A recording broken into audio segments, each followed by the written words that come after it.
चलिए देखिए, तो पहले तो इसमें सुन लीजिए, आपको जो चीज़ें बताई थी एक दो उनको ज़रा सुन लीजिए, फिर आगे शुरू कर दें। कल इसमें जो आपको बताया गया था मुख्यतः, वो आपको क्या बताया गया था, पावर अल्कोहल बताया गया था। ये बताया गया कि पावर अल्कोहल एक बहुत ही अच्छा ईंधन है। ठीक है, जो पावर अल्कोहल है वो क्या है, एक बहुत अच्छा ईंधन है। इस ईंधन का उपयोग मुख्यतः हम काहे में करते हैं, वायुयान को चलाने में करते हैं। इस ईंधन को हम मुख्यतः कहाँ यूज करते हैं, वायुयान को चलाने में यूज करते हैं। होता क्या है इसमें, लगभग 80%, ठीक है, लगभग 80% अल्कोहल और 20% पेट्रोल, इसका मिश्रण क्या कहलाता है, पावर अल्कोहल कहलाता है। ये एक अच्छा ईंधन है, ठीक है, जो कि कभी हो सकता है फ्यूचर में यूज किया जा सके, लेकिन थोड़ा महंगा होता है। पावर अल्कोहल है यानी अल्कोहल का ही हिस्सा है, सीधे समझ लीजिए अल्कोहल डाल के चला रहे, तो थोड़ा महंगा तो है ही है। ठीक है, तो आप ये कह सकते हैं थोड़ा सा महंगा है, और घर पर अल्कोहल बनाना बड़ा कठिन काम है। ठीक है, जो अगर सोच रहे हैं कि घर पे बन जाएगी अल्कोहल, घर पे अल्कोहल नहीं बना पाएंगे आप। ठीक है, वो डिस्टिलरी का ही काम है, वो वही बना पाएगी। तो ये काम थोड़ा सा अगर कहा जाए तो कॉस्टली है, पावर अल्कोहल कंज्यूम करना। फिर अगला हमने देखा था कि मेथिलीकृत स्पिरिट था, ये तो था। तो मेथिलीकृत स्पिरिट था क्या, कुछ स्पेशल चीज़ नहीं थी, वो एक बचाव था। जैसे होता क्या है, जो आपका एक एथिल अल्कोहल कंपाउंड है, बहुत ही इम्पॉर्टेंट और बहुत अच्छा कंपाउंड है। एथिल अल्कोहल के बारे में कहा जाता है कि बहुत ही यूजफुल कंपाउंड है, लेकिन लोग करते क्या हैं, शराब के रूप में उसको पीकर व्यर्थ कर देते हैं। इसलिए उसमें क्या किया जाता है, मेथेनॉल या मेथिल अल्कोहल मिलाकर पीने के अयोग्य कर दिया जाता है। क्या कर दिया जाता है, उसमें मेथिल अल्कोहल की ब्लेंडिंग कर दी जाती है, जिस वजह से वो क्या हो जाता है, पीने के अयोग्य हो जाता है। और इस तरह से हम उसको क्या करते हैं, कहीं ना कहीं थोड़ा बहुत, ठीक है, सेव कर लेते हैं, नहीं बचा लेते हैं। ये प्रोसेस हमारा क्या कहलाता है, मेथिलीकरण स्पिरिट, यानी यहाँ से जो मिलती है उसको हम क्या कहते हैं, मेथिलीकृत स्पिरिट कहते हैं। फिर उसके बाद आपको हमने क्या किया था, इसमें कुछ परसेंटेज बता दिए थे कि किस में क्या कितना होता है भाई अल्कोहल्स में। तो आपने देखा था लगभग सबसे ज़्यादा अगर जो अल्कोहल का कंटेंट था वो रम में था, जो कल बताया था आपको कि सबसे ज़्यादा अल्कोहल कंटेंट आपका लगभग रम में था, 55% तक होती है। ठीक है, उसके बाद अगर कहा जाए तो बियर का सबसे कम था, लगभग 3% या 3 से 5%। ठीक है, आप मान के चलिए मिनिमम 3-4 ऐसे परसेंट रहता है, तो बहुत कम कंटेंट है, वो कोई बहुत बड़ी नहीं है। कुछ लोग मार बियर पी के खूब ठीक है कर रहे हैं, उसमें कुछ है ही नहीं यार। ठीक है, खाली पानी है, जौ का पानी है वो भी, और कुछ नहीं है उसमें। अगर ढंग का पानी हो तब भी चलो यूज आ जाए। ठीक है, जौ का पानी है मात्र। ठीक है, जो जौ होता है, देखिए स्रोत के हिसाब से चीज़ें डिसाइड होती हैं। रास्ता दे दो भैया, निकल आने में। ठीक है, तो चीज़ें जो है वो क्या होती है, स्रोत के हिसाब से। ये जो चीज़ें हैं ये स्रोत के हिसाब से अच्छी और ख़राब मानी जाती हैं। जैसे अगर कहा जाए जो सबसे ज़्यादा यूजफुल होती हैं वो अंगूर से बनी हुई होती हैं। ठीक है, अंगूर की जो बियर अगर बात करें तो अंगूर से बनी हुई बियर्स जो होती हैं वो सबसे ज़्यादा अच्छी मानी जाती है। उसी का एक एग्जाम्पल होता है जो छोटे बच्चों को बरंडी पिलाई जाती है, हो सकता है जानते हो, एक शीशी आती है बरंडी की। ठीक है, तो वो छोटे बच्चों को मुख्यतः जाड़े वालों में पिलाई जाती है सर्दी से बचाने के लिए। तो अल्कोहल का जो कंटेंट होता है, ठीक है, अल्कोहल क्या करता है, हमारी बॉडी में मेटाबॉलिज्म को सुधार देता है। और जब हमारी बॉडी के मेटाबॉलिज्म बहुत सही चलेगी तो हमारी बॉडी खुद हीट जनरेट करेगी। क्या करेगी, जब मैकेनिज्म होती रहेगी, आप कोई काम करके आओ, देखो गर्मी लगती नहीं लगती, तो हमारी बॉडी जब काम करेगी, अंदर मेटाबॉलिज्म सुधारेगी। पहली चीज़ तो डाइजेशन सही रहेगा बच्चे का, दूसरी चीज़ है मेटाबॉलिज्म चालू रहेगा अच्छा खासा, तो क्या रहेगा, अंदर से ही गर्मी यानी हीट जनरेट होती रहेगी, तो उसको ठंडी से बचाया जाता है। तो उसको बरंडी के रूप में, ठीक है, आप कह सकते हैं अंगूर से बनी हुई बियर ही पिलाई जाती है उसको। ठीक है, और भी इसके स्रोत हैं, और स्रोत का मतलब है सेब हो गया, सेब से बनाए जाते हैं। ठीक है, संतरे से भी बनाई जाती है, काजू होता है बहुत महंगी आती है, काजू से भी बनाई जाती है। तो आप ये कह रहे हैं ये सब आपके टाइप्स हो जाते हैं, लेकिन इसमें अगर कहा जाए कंटेंट, तो कंटेंट आपका कितना है, मात्र बियर में 3 से 6% तक या 3 से 5% तक। अब दूसरी बात करते हैं जो नॉर्मली गाँव वाँव में मिल जाती है। ठीक है, कि वो भी जान लेना जरूरी है कि हो सकता है इसमें से कोई ऐसे हो महानुभाव जो आगे शुरू कर दें, पता चला कच्ची लुढ़कते जा रहे हैं, तो उनके लिए बता दें कि क्यों नहीं पीनी होती है वो। देखिए, सबसे पहली चीज़ है ब्रांड की अगर बात करते हैं, पहली चीज़ तो अल्कोहल किसी भी रूप में आपको कंज्यूम नहीं करनी चाहिए। सबसे पहली चीज़ वो एक केमिकल है, उसको केमिकल रहने दो। पेट्रोल नहीं पीने लगता कोई यार, पीने लगते, फिर अल्कोहल के पीछे काहे पड़े। यानी कहने का मतलब पहली चीज़ तो यही है कि वो हर फॉर्म में नुकसानदायक ही होगी। क्यों? क्योंकि अल्कोहल आप ऐसे पी नहीं पाओगे कि एक ढक्कन पी ली दवा के जैसे सुबह शाम। अगर ऐसे पीते हैं तो यूजफुल है, क्योंकि हर दवा में होती है, लेकिन ऐसे पी नहीं पाएंगे। अगर एक ढक्कन की लत लगी, फिर वो एक बोतल कब हो जाएगा पता नहीं चलेगा। इसलिए सबसे पहली चीज़ तो यही कहा जाती है कि किसी भी तरह की अल्कोहल को आपको कंज्यूम नहीं करना है, क्योंकि ये एक ऐसा पदार्थ है जो बहुत ज़्यादा तो नहीं कह सकते हैं, लेकिन हाँ ऐसा है कि आदत डाल लेता है। कुछ ड्रग्स हैं वो बहुत जल्दी आदत डालते हैं। आपने उनको नहीं चेक किया, जैसे आपसे बताते हैं नहीं कि चेक वेक कर लेते हैं ज़्यादातर चीज़ें कि पता चलता है, उनको पता चला चेक करने के चक्कर में ही लती हो गए। अब अगले दिन आप ढूंढ रहे हैं, अरे गुरुजी कहाँ हो भैया आओ, ठीक है, हम पता चला यहाँ हाल डोल रहे हैं, ठीक है। तो यानी कहने का मतलब है वो ऐसी चीज़ें हैं कि वो बहुत जल्दी लत डालती हैं। और ये अल्कोहल इतनी जल्दी नहीं, 2 4 10 बार 20 बार 50 बार पी लिया कुछ फ़र्क नहीं है। बहुत से आपने देखे होंगे ऐसे लोग होते हैं जो ओकेजनली पीते हैं, ठीक है, और कैसे पीते हैं, कहीं शादी बारात में जा रहे हैं, कहीं कुछ जा रहे हैं, अरे डांस कैसे कर मिलेगा, ठीक है, एक बोतल गटक ली काम हो गया। तो ये कुछ लोग ऐसे पी लेते हैं ज़्यादातर। अब वो क्या आदी हो जाते हैं? नहीं आदी होते हैं, ठीक है। तो ये कोई ऐसी चीज़ नहीं है कि आप क्या हो जाएंगे, बहुत जल्दी आदी हो जाएंगे। लेकिन फिर वही चीज़ है, सलाह यही है कि इसको कंज्यूम नहीं करना किसी भी रूप में। अब होता क्या है, आपको बता दें कि जो रेगुलर मिलती रहती है उसको काहे नहीं कंज्यूम करना चाहिए। जैसे हमने अभी बताया आपको बियर में परसेंटेज फिक्स है 3 से 5% है। बाकी हमको कंटेंट पता है कि इसमें इतना जौ का होगा, इतना पानी होगा, इतना ये होगा, इतना होगा, सारा इंग्रेडिएंट लिखा होता है वहाँ पे। कोई भी आप बोतल देखिए उसके साइड में इंग्रेडिएंट लिखे होते हैं कि आगे लिखा होता है 100 ग्राम मिलीग्राम कुछ ऐसे कि इतने मिलीग्राम में इसका इतनी मात्रा है। अब जो गांव वाली होती है जिसको कच्ची बोलते हैं, ठीक है, कच्ची बोल दें या बहुत लोग कहेंगे बहुत अच्छी उनके यहाँ बनती है बर्त, ठीक है। तो अब इसका मतलब है उसमें सिस्टम क्या हो, सबसे कमी उसमें यही है कि उसमें आपको कोई भी कंटेंट पता नहीं है। मेन चीज़ देखिए, हम खराब नहीं कह रहे बहुत, लेकिन वो इसलिए खराब है क्योंकि भैया रजिस्टर्ड कंटेंट नहीं है, उस कंपाउंड का पेटेंट नहीं है, उस कंपाउंड का आप कह सकते हैं सर्टिफाइड नहीं है वो कंपाउंड, कि क्या वो आपको पिला रहा है पता नहीं है, पहली चीज़। दूसरी चीज़ है, ठीक है, कि उसमें परसेंटेज ही नहीं पता है। तीसरी चीज़ है उसमें अगर देखा जाए तो मुख्यतः एथिल अल्कोहल ना होके क्या होती है, मेथिल अल्कोहल यूज करी जाती है, ठीक है। मेथिल अल्कोहल हार्ड होती है थोड़ी, स्प्रिट जानते ही है, तो मेथिल अल्कोहल क्या होती है, हार्ड होती है। अब मेथिल अल्कोहल में समस्या ये होती है, मेथिल अल्कोहल का जो कंजम्पशन होता है, अगर आप मेथिल अल्कोहल को कंज्यूम करते हैं तो धीरे धीरे आंखों की रोशनी चली जाती है, समझ रहे हैं। और अगर ज़्यादा कंज्यूम कर लिया किसी दिन तो मार भी देगी वो, यानी कहने का मतलब है मृत्यु भी हो जाएगी। एथिल अल्कोहल इस तरह की नहीं है, एथिल अल्कोहल इतनी खतरनाक नहीं है कि तुरंत निपटा दे। एथिल अल्कोहल धीरे धीरे मारती है, ठीक है, कि धीरे धीरे क्या करेगी, आपके पार्टों को डैमेज करती चली जाएगी, आप उसके थ्रू मर जाएंगे केवल कंटेंट लेने से, ठीक है, नहीं मृत्यु होती है नॉर्मली। मेथिल अल्कोहल में हो जाती है। मेथिल अल्कोहल स्प्रिट ही है, स्प्रिट आप पी लोगे तो परिणाम आपके सामने है, ठीक है, क्या होगा आप खुद जानते हैं कि स्प्रिट उस काम के लिए नहीं है। तो एक तो सबसे बड़ी समस्या है कि वो अंधा कर देती है, दिखना कम हो जाता है धीरे धीरे। कभी कभार न्यूज में आपको बहुत बार सुने होंगे आप, कच्ची शराब पीने से 7 लोगों की मौत, ठीक है, ये ऐसा यहाँ पे, ठीक है, खून तो बहुत लोग कर रहे हैं, ऐसे ऐसे लग रहा सही में आसपास, ठीक है, होती रहती घटनाएं, ऐसा नहीं है कि कहीं आपने देखा होगा। अब जैसे देखिए कुछ घटनाएं ऐसी होती हैं, कुछ घटनाएं ऐसी होती हैं जो लोकल हुई, आदमी जान ही नहीं पाया किस वजह से मरा है, पता चला पिया, घर गया, आराम से लेटा था, सुबह उठा ही नहीं। अब उनको लग रहा है कुछ होगा, लेकिन उसका मेन वही था। अगर वही पिया के लुढ़क गया और मर गया तो कहते हैं हाँ इनकी शराब पीने से हो गई होगी मौत।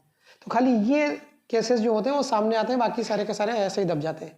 लेकिन वो चीज़ खतरनाक है, कोई भी ऐसी चीज़, अब यहाँ से आपको एक सीख और लेनी चाहिए, कोई भी ऐसी चीज़ जिस पे इंग्रेडिएंट के परसेंटेज, ठीक है, ना दिखाए गए हो, आपको नहीं लेनी चाहिए, क्योंकि भैया उसमें पता नहीं क्या उन्होंने मिला के रखा है।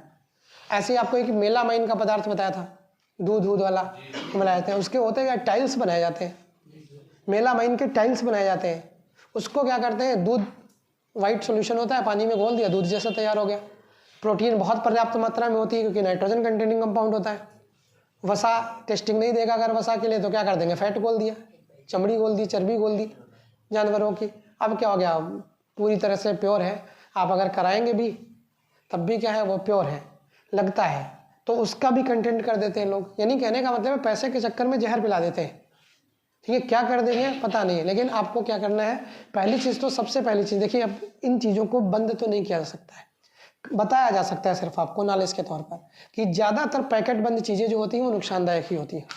ठीक है, उनको नहीं यूज करना चाहिए। उसका एक कारण ये है कि उसमें अगर नहीं कुछ मिला है, हम कह रहे कोई ख़राब चीज़ नहीं मिली है, तो कम से कम उसमें कोई ना कोई ऐसी चीज़ तो मिली होगी जो उसको संरक्षित करे हुए है, जो उसको प्रिजर्व करे हुए, यानी खराब होने से बचा रही है।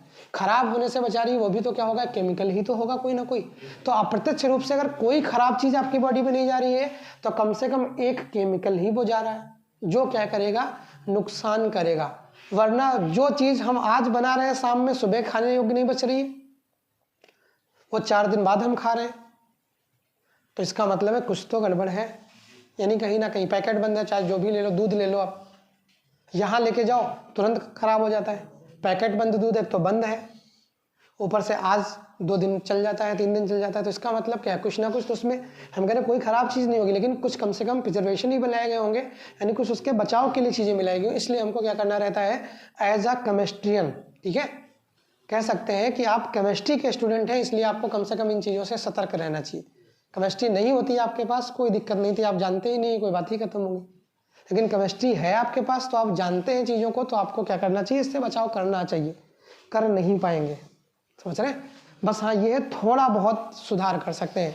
अब अगर हम ही कह दें, हम तो जानते हैं, आपको बताते रहते हैं चीज़ें, तो हम तो बहुत सी चीज़ें जानते हैं ऐसी, लेकिन क्या कर पाते हैं, नहीं कर पाते। क्यों? क्योंकि भैया बिना उनके रहा भी नहीं जा सकता है। सभी को पता है फ़ोन की बात कर लें, बहुत ख़राब है। एक दिन फ़ोन भूल जाए तो वापस आते हैं। अभी परसों नरसों यहीं भूल गया था फ़ोन, स्कूल के पड़ोस में पहुंच गए थे, वहाँ से दौड़ के तुरंत वापस आए। तो नहीं, कहने का मतलब जबकि हमको भी पता है नुकसानदायक है, नहीं लेना चाहिए, छोड़ देते, कम से कम एक दिन ही बिना फ़ोन के रह लेते। लेकिन क्या है, ख़राब है, लेकिन फिर भी क्या है, नेसेसरी चीज़ है वो। ठीक, तो अब चलिए आगे लिख लीजिए, इसके अगली हेडिंग लिख लीजिए, डंस्टन परीक्षण। डंस्टन या डांस्टन, डांस्टन परीक्षण, ये अल्कोहलों का है परीक्षण।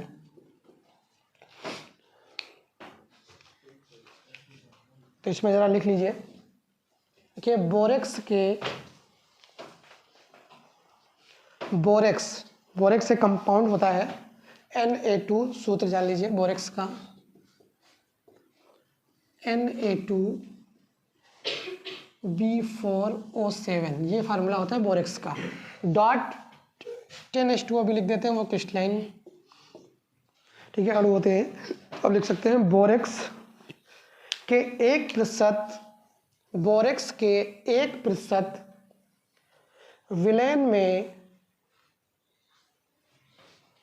1% विलयन में फिनोल्फथेलिन सूचक मिलाने पर, फिनोल्फथेलिन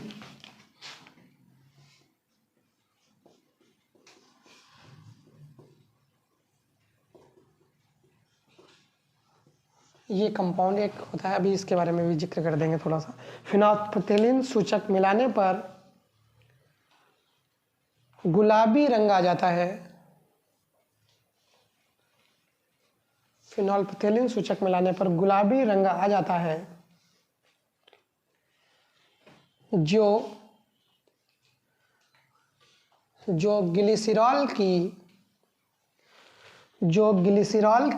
1-2 बूंद मिलाने से गायब हो जाता है, जो ग्लिसरॉल की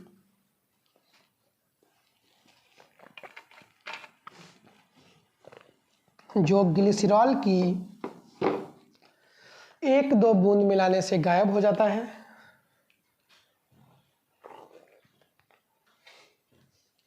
तथा गर्म करने पर पुनः गुलाबी रंग आ जाता है, गर्म करने पर पुनः गुलाबी रंग आ जाता है,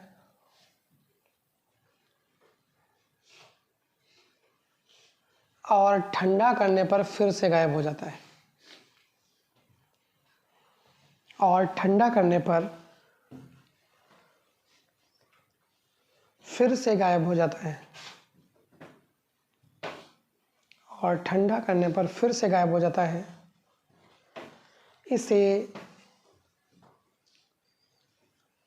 इसे डाल्टन परीक्षण कहते हैं। इसे डाल्टन परीक्षण कहते हैं। ठीक है, अब जरा इसको देख लीजिए क्या है ये फिनोल्फ्थेलिन जो होता है एक सूचक होता है। सूचक अगर इंग्लिश में एक शब्द कहें तो इंडिकेटर।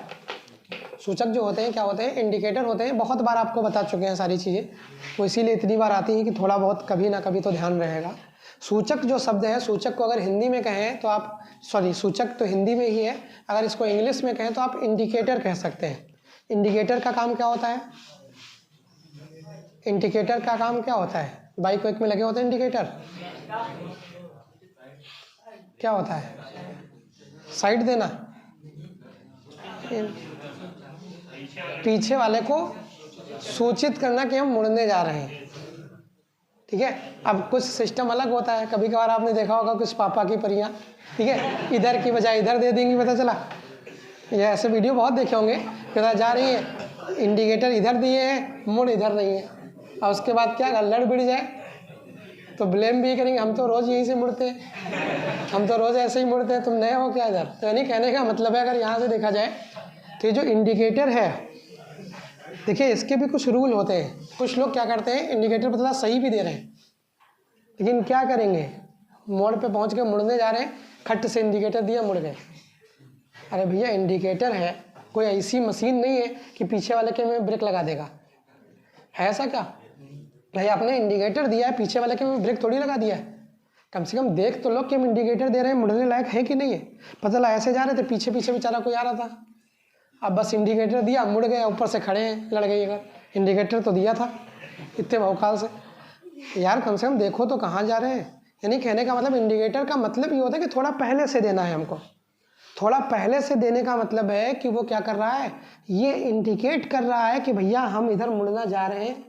ठीक है, थोड़ा सा शांत हो जाए। इसीलिए आजकल क्या सिस्टम है, आजकल देखा होगा बजर लगे होते हैं, टू टू टू टू टू टू कर रहा है। अब अगर बिना मोड़ के आप बजाए जा रहे हो तो बज रहा है टू टू, अब बड़ी कर्कश सी आवाज़ होती है, तो अजीब सा लगता है, तो बंद ही करोगे। कार बार में तो ऑटोमेटिक सिस्टम होता है कि आपने बस मोड़ा, जैसे ही टर्न लेंगे आप, वो इंडिकेटर बंद हो जाएगा, यानी खट से।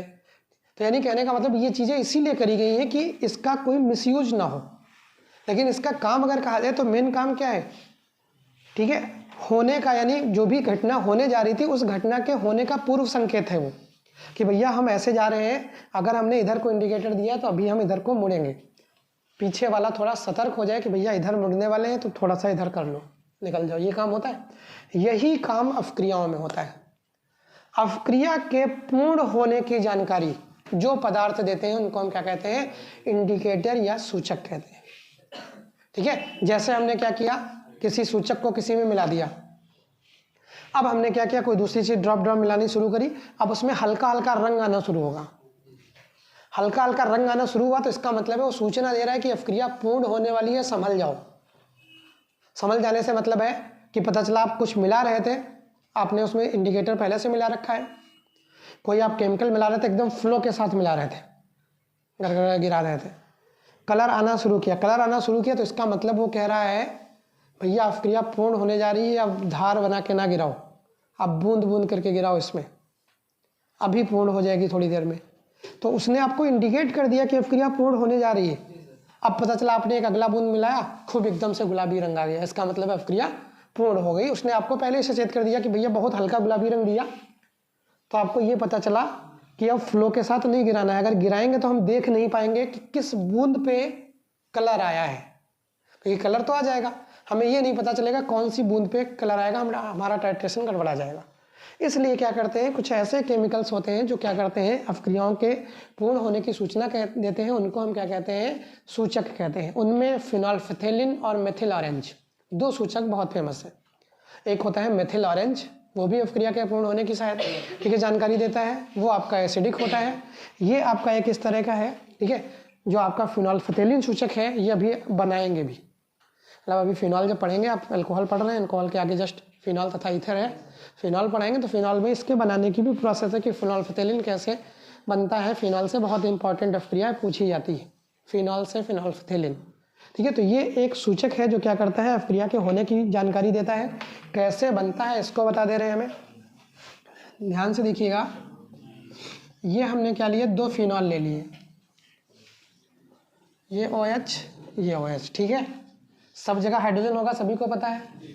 यहाँ पे हाइड्रोजन दिखा लें, कोई दिक्कत हो किसी को तो बता दीजिएगा तुरंत। ये ऐसे स्ट्रक्चर बना है, सिंपल सा फिनॉल का स्ट्रक्चर बना है, कोई स्पेशल नहीं, ऐसा बनाया है ना। दिख रहा हो तो ये देखिए, ये फिनॉल का स्ट्रक्चर है। यहाँ पे एक दूसरा फिनॉल बना लिया हमने, ये फिनॉल का स्ट्रक्चर है। अब आप जानते हैं कि क्या होगा, सभी जगहों पर कौन होगा, हाइड्रोजन होगा, H होगा। हमने यहाँ पर H दिखा लिया, यहाँ पर H दिखा लिया। अब इसमें हम क्या करते हैं, थैलिक एनहाइड्राइड मिला देते हैं। एनहाइड्राइड सीधे जान लो खाली। थैलिक क्या होता है, थैलिक होता है, टरथैलिक होता है, कई सारे। यानी अगर बेंजीन है, ये क्या है, बेंजीन है। अब अगर बेंजीन पर क्या है, COOH लगा हुआ है, ठीक है, तो सिंपल सा क्या होता है, कार्बोक्सिलिक अम्ल होते हैं। अगर 2 COOH लगे हैं तो उसको थैलिक अम्ल बोलते हैं। ठीक है, अगर वो यहाँ लगे हैं तो उसको टरथैलिक अम्ल बोलते हैं, टर्सरी थैलिक अम्ल। लेकिन यहाँ पर हमें थैलिक एनहाइड्राइड चाहिए। थैलिक एनहाइड्राइड का मतलब है यहाँ COOH था, यहाँ COOH था। एनहाइड्राइड क्या होता है, इनके बीच से H2O निकाल दो। एसिड, 2 एसिड लीजिए, एसिड के बीच से आप H2O निकाल दो तो जो चीज़ तैयार होगी उसको हम क्या कहेंगे, एनहाइड्राइड कहेंगे। तो ये थैलिक अम्ल था, थैलिक अम्ल के बीच से हमने H2O निकाल दिया, क्या हो गया, थैलिक एनहाइड्राइड हो गया। ठीक है, बहुत ज़्यादा नहीं समझ में आ रहा डिटेल में, कोई दिक्कत नहीं, खाली फार्मूला जान लो। थैलिक एनहाइड्राइड ले लिया हमने। थैलिक एनहाइड्राइड का फार्मूला ये है, C double bond O, C double bond O। ठीक है, और एक O और, यही तो होगा, CO CO, एक O और बच रहा है, बच रहा नहीं बच रहा है, वो ये है। ये आपका क्या हो गया, थैलिक एनहाइड्राइड हो गया। अब देखिए ध्यान से, ये कर दे। ठीक है, क्या निकल गया, H2O निकल गया। अब अगर H2O निकल गया तो भैया यहाँ एक वैकेंसी खाली, यहाँ एक वैकेंसी खाली, इसके पास 2 खाली। तो अब क्या करेगा, ये सीधे बॉन्ड बनाएगा। बॉन्ड कैसे बनाएगा, इसी से तो दोनों बताएगा। बस इसको ऐसे जोड़ दो, ऐसे जोड़ दो। ये इतना बड़ा कंपाउंड जो है, ये क्या है, फिनोल्फथेलिन है। ये कंपाउंड है, ये आपका क्या है, फिनोल्फथेलिन। खाली देखोगे डर लगेगा, बड़ा सा है, जैसे बताया है आपको, बना के देख लोगे डर नहीं लगेगा, क्योंकि क्या है, फिनॉल है। फिनॉल और इसके बीच से खाली H2O निकाल देना है, बस जो भी कंपाउंड बन जाएगा बड़ा सा आपका क्या कहलाएगा, आपका फिनोल्फथेलिन कहलाएगा। इसका उपयोग मुख्यतः हम क्या करते हैं, ठीक है, इंडिकेटर्स के रूप में उपयोग किया जाता है इनका। क्लियर है, ठीक है। तो ये आपका हो गया जो आप लिख रहे थे डाल्टन परीक्षण। अब इसमें कुछ कन्वर्जन है थोड़े बहुत, ठीक है, वो कर लीजिए 2-4, तो लिख लीजिए ज़रा कन्वर्जन, ऐसे पहले लिख लीजिए फिर कराते हैं। लिखिए, मेथेन से एथेन,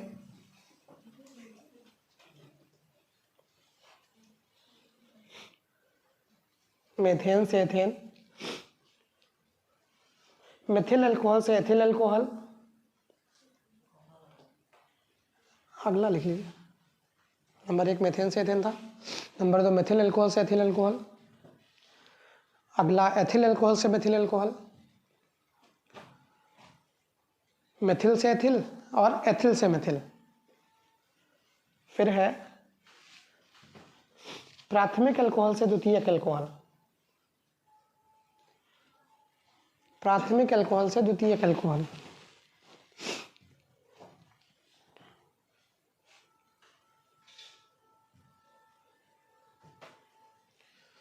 प्राथमिक अल्कोहल से द्वितीयक अल्कोहल। देखिए कुछ खास नहीं है, आपको हमने कुछ नियम तो बता ही रखे हैं, याद है ना, सीरीज वाले। फिर से लिखे दे रहे हैं कि आपका एल्केन है, पता ही होंगे, एल्केन है, एल्केन का ऑक्सीकरण कराएंगे, क्या बनेगा, OH बनेगा। इसका ऑक्सीकरण कराएंगे तो आपका क्या बनेगा, CHO बनेगा। इसका ऑक्सीकरण करा देंगे तो क्या बनेगा, COOH बनेगा। ठीक है, इसका अगर ऑक्सीकरण करा देंगे तो आपका क्या होगा, CO2 + H2O, ये टूट जाएगा। ठीक है, उसके बाद पूरा प्रोसेस भी जानते हैं, यहाँ से अगर यहाँ तक ले जाना है तो क्या कर दें, हाँ, KMnO4 मिला दें। उल्टा करने लगेंगे तो इसका वाइस वर्सा मिलने लगेगा।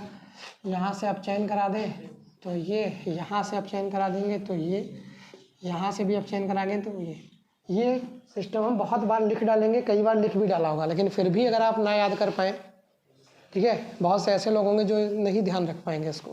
यार इतनी कठिन चीज़ें नहीं है, बस आप थोड़ा सा कोशिश तो करिए, कोशिश करोगे नहीं, ध्यान तो कहीं और है, अब ध्यान कहीं और है तो वो चीज़ याद रहेगी। अभी ये पूछ लो कि कल कौन से कलर की टी शर्ट पहन के आई थी तो याद रहेगा। यहाँ पे ये पूछ लिया जाए कि भैया ये कब बताया था तो नहीं याद रहेगा कि क्या है क्या नहीं, क्यों, क्योंकि मतलब ही नहीं यहाँ पे। तो यहाँ से अगर आप देखेंगे ये आपका पूरा सिस्टम हो गया। अब ज़रा ध्यान दीजिए, ये आपका काम हो गया यहाँ तक। अब ज़रा अगर हम एथेन से मेथेन या मेथेन से एथेन या एथिल से मेथिल या मेथिल से एथिल अगर कर दें तो इनमें क्या करना है, केवल कार्बन की संख्या है तो घटानी बढ़ानी है। एथिल से मेथिल एल्कोहल, इधर भी एल्कोहल उधर भी एल्कोहल, क्रियात्मक समूह तो छेड़ना छाड़ना नहीं, केवल क्या करनी है, संख्या बढ़ानी है। मेथेन से एथेन केवल संख्या बढ़ानी है। एथेन से मेथेन संख्या घटानी है, ठीक है।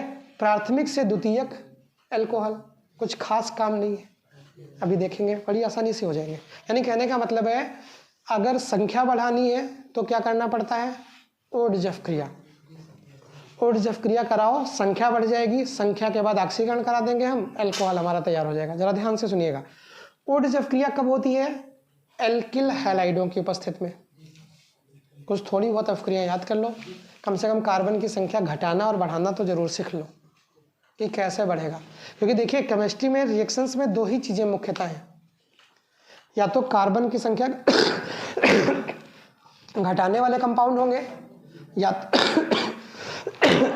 तो कार्बन की संख्या बढ़ाने वाले कंपाउंड होंगे, या क्रियात्मक समूह का परिवर्तन होगा। तो वो बहुत बार आप जाने हो क्रियात्मक समूह यही है, जब आपके कोर्स में यही है तो कोई दूसरा थोड़ी कह देगा है। तो क्रियात्मक समूह के परिवर्तन जानते हैं। स्पेशल घटनाएं होंगी, जैसे अभी बताया फिनॉल से फिनॉल्फिथिलीन, स्पेशल घटना है अलग से, ठीक है। 101% इंपॉर्टेंट लिखा होगा कि भैया बहुत इंपॉर्टेंट है कि अलग है अवक्रिया। अपवाद है अवक्रिया की दृष्टि से कि सीरीज में नहीं चल रहा तो इसका मतलब इंपॉर्टेंट हो गई। नेम रिएक्शन बहुत इंपॉर्टेंट है, ये वो अलग है, बाकी सारी की सारी क्या चल रही है, उसी ढर्रे पर चलनी है। तो आप 2 ही 3 काम है इसमें, आपके कोर्स में बहुत कठिन ऑर्गेनिक केमिस्ट्री नहीं है। आपसे ज़्यादा कठिन तो फर्स्ट ईयर की ऑर्गेनिक केमिस्ट्री है, वहाँ कुछ है तो केमिस्ट्री में पढ़ाने लायक ऑर्गेनिक, यहाँ तो खाली केमिकल्स पढ़ाने, कंपाउंड्स पढ़ाने। वहाँ आपका कम से कम GOC मिलता तो है, ठीक है। और सिस्टम वही है, हम तो यही कहते हैं आपसे भी भैया देख लो, अगर आप नहीं देख रहे हैं तो आपकी वो है, ठीक है। आप चाहें तो वीडियो अवेलेबल रहते हैं, आप फर्स्ट ईयर के भी देख लीजिए, वहाँ ऐसी चीज़ें पढ़ा रहे हैं जो आपको भी नहीं पढ़ाई हमने। वहाँ पर मूलानुपाती सूत्र और ये सब निकालना बता रहे हैं कि कैसे किसी का एम्पिरिकल फार्मूला देते हैं, नाइट्रो तत्वों के परसेंटेज निकालने वाले हैं, कैसे तत्वों का परसेंटेज निकालते हैं, ठीक है, कि नाइट्रोजन इतना % है, ये इतना % है, परसेंटेज से कैसे हम कन्वर्जन करते हैं, कैसे मूलानुपाती सूत्र जनरेट करते हैं, कैसे हम मूलानुपाती सूत्र से फिर अणुभार जनरेट करते हैं। देखिए सिस्टम हर बार बदलते हैं, हमने बताया आपको। आप अगर एक आधी वीडियो देखोगे आपको अंदाज़ा लग जाएगा कि पिछले साल तो कुछ नहीं था ये पढ़ाया, जबकि पढ़ाने वाले हम हैं, पढ़ने वाले आप हैं, कोर्स भी वही है, बदला तो है नहीं। तो हर बार थोड़ा बहुत बदल जाता है सिस्टम, ठीक है, क्योंकि हम हर दिन प्रतिदिन कोशिश करते हैं कि थोड़ा बहुत सुधार होता रहे। आप में भी वही चीज़ है, तो यहाँ भी हम कोशिश करते रहते हैं थोड़ा सुधर जाए। तो कार्बन की संख्या बढ़ानी है तो सबसे पहली चीज़ है ओडजफ क्रिया। ओडजफ क्रिया होगी कब, एल्किल हाइड्राइड से होगी। अगर हमको मेथेन से बनाना है तो मेथेन की पहले क्लोरीन से क्रिया न करानी पड़ेगी कि हम एल्किल हाइलाइड तो तैयार करें, तब तो हम ऊर्जा लगाएंगे। तो यहाँ से हमने क्या किया, मेथेन लिया। मान लीजिए पहला कन्वर्जन हमारा क्या है, मान लीजिए मेथेन से एथेन, ये पूछा नहीं जाएगा हालांकि, मेथिल अल्कोहल से एथिल अल्कोहल पूछा जा सकता है। मेथेन से एथेन मान लीजिए, तो मेथेन से एथेन का मतलब है इससे CH4 से C2H6 कार्बन की संख्या बढ़ानी, सीधे कार्बन की संख्या बढ़ानी है। तो हमने क्या किया, पहला स्टेप CH4 लिया, क्लोरीनेशन करा दिया। क्लोरीनेशन कराएंगे क्या बनेगा, CH3Cl बनेगा। इसके आगे ऊर्जफ क्रिया करा दे, ऊर्ज जानते हैं क्या बन जाएगा, CH3 सिंगल बॉन्ड CH3 बन जाएगा, बनेगा, कार्बन की संख्या बढ़ गई, ठीक है। मेथेन था, एथेन तैयार हो गया। एक स्टेप में ऐसे लिखा जाता है। अगर इसी को आपको तोड़ तोड़ के टुकड़ों में लिखना हो तो आप 3 अपक्रिया लिख सकते हैं। क्या करेंगे, CH4 है, इसकी Cl2 से क्रिया कराई तो क्या बनेगा, CH3Cl बना और HCl निकल गया, ठीक है। अब हमने क्या लिया, इसको लिया तो CH3Cl plus Na plus ClCH3, ठीक है, वही चीज़ है बस, और कुछ नहीं किया। अब इसको क्या कर दे रहे हैं, यहाँ से NaCl निकाल दिया हमने। NaCl निकाल दिया तो क्या बन गया, CH3 सिंगल बॉन्ड CH3 बन गया, CH3 सिंगल बॉन्ड CH3 बन गया। ये हमारा क्या हो गया, मेथेन था, मेथेन से हमने क्या बना लिया, एथेन बना लिया, ठीक है। यानी कार्बन की संख्या तो हमने बढ़ानी थोड़ी सी जान ली, ठीक है। अब उसके बाद क्या करेंगे, अभी हम अगला कर देंगे, तो ज़रा इसको जल्दी में उतार लीजिए थोड़ा, ठीक है, ताकि आज कन्वर्जन हो जाए, ये इसका हिस्सा ख़त्म हो जाए 5 मिनट में।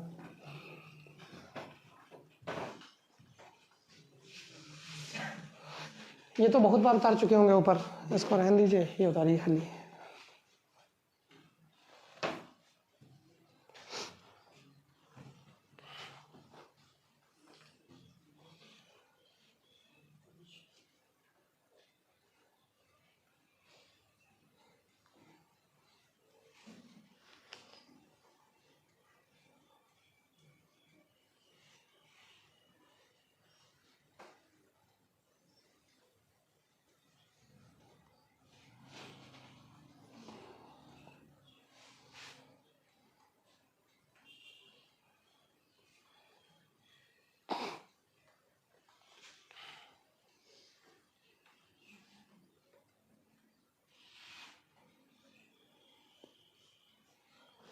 ये भी कर लोगे तो वही है, ये बस हमने तोड़ के दिखा दिया आपको है। ये सिंगल स्टेप यही चीज़ है जो ये 2 स्टेप लिखे हैं, ये एक साथ नहीं है, सोच रहे हो ये भी ये भी ये भी ये भी 4 खाली एक है। आप चाहो तो केवल एक इसको लिख सकते हो, या आप ये 2 स्टेप अलग अलग लिखो, या आप उतार दोनों सकते हैं, लेकिन जानने के लिए जान लीजिए सिंगल स्टेप ऐसा लिखते हैं, ज़्यादा बेहतर रहता है। इसमें हमको याद रखने की भी ज़रूरत नहीं, किसकी अफक्रिया हो रही। कल हमने उर्ज लगाया, बस ये पता था उर्ज में ये होता है, क्या अफक्रिया है मार में गई, ठीक है, खाली बस नाम लिख दिया हमने ऊपर, एग्जामिनर जान गया कि भैया अफक्रिया जानता है, हो गई। ये एक बेनिफिट होता है।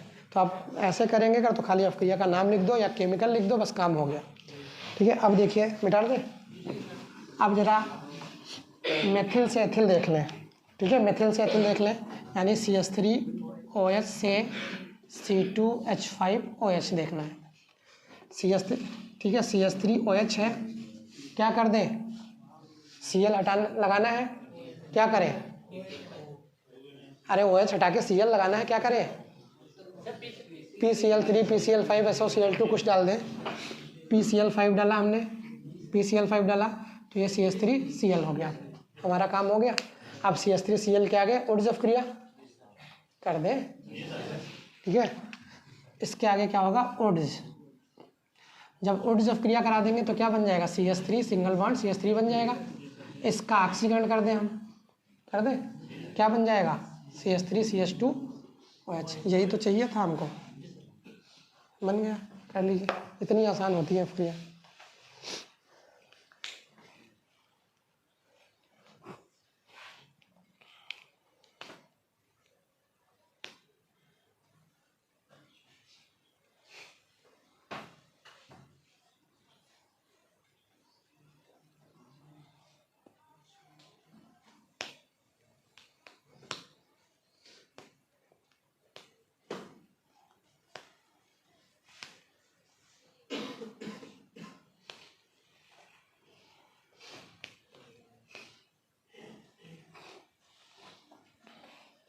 कर लिया।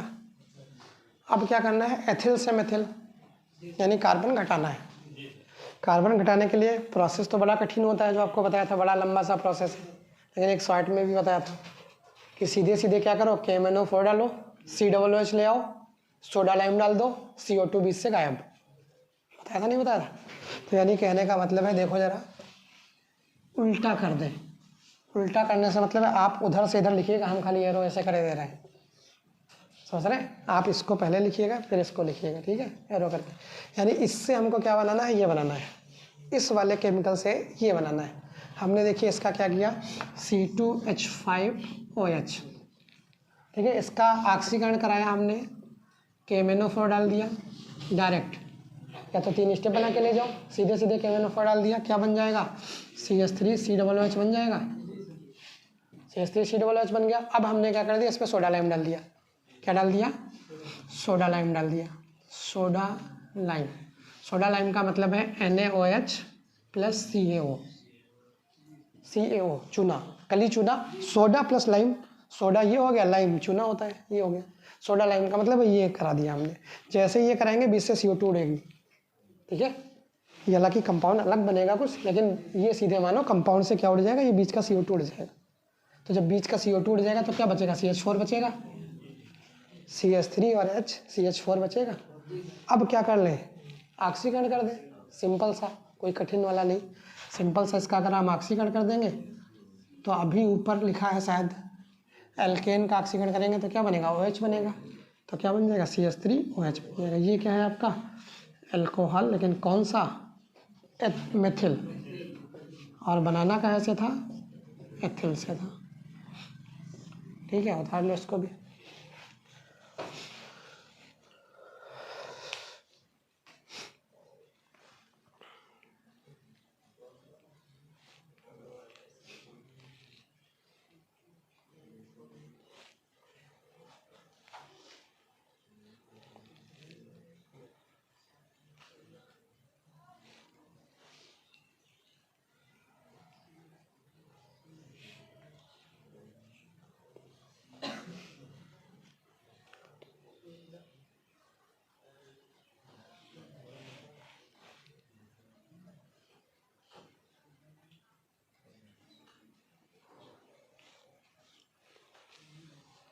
लिखिए,